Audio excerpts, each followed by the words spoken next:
I thank the chairman, and I thank him for his leadership on this initiative. I'm glad somebody's showing some leadership here today.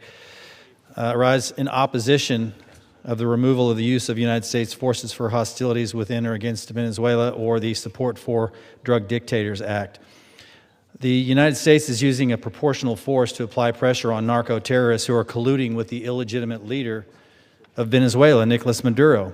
They've already acknowledged that. The use of military pressure, which matches pressure that the U.S. has used in the global fight on terrorism, is a proper extension of the use of force in the Western Hemisphere, where narco-terrorists operating through and with Venezuela are creating instability and poisoning Americans in droves. The use of measured military power is the logical step to attempt to stop narcotics terrorists from supporting Maduro. The United States has imposed individual, financial, and sectoral sanctions on the Venezuelan government, as well as sanctions on the Maduro government and its supporters. This proposed resolution would disable the very effective tool that has been used to keep pressure on terrorist forces who have a Venezuelan nexus and are planning, plotting, and carrying out attacks against the U.S. and our interests.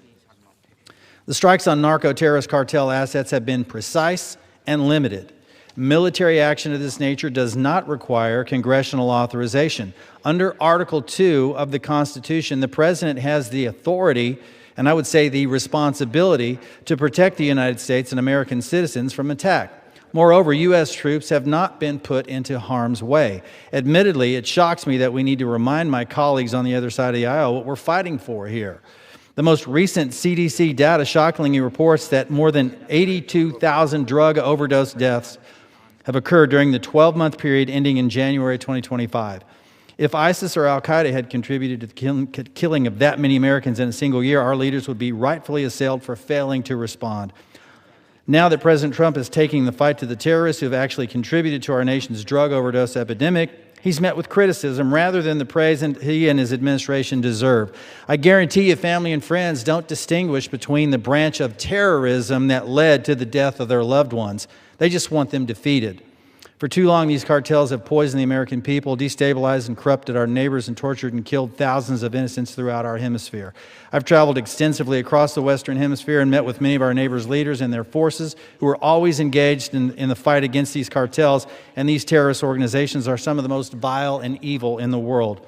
To bar the President from using military force consistent with other counterterrorism activities simply due to a Venezuelan nexus is not supportable and is antithetical to his duty to protect our nation from foreign terrorism threats.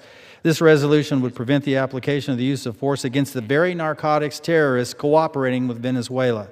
How in the world is that consistent with the primary duty of the government to protect our nation and its citizens?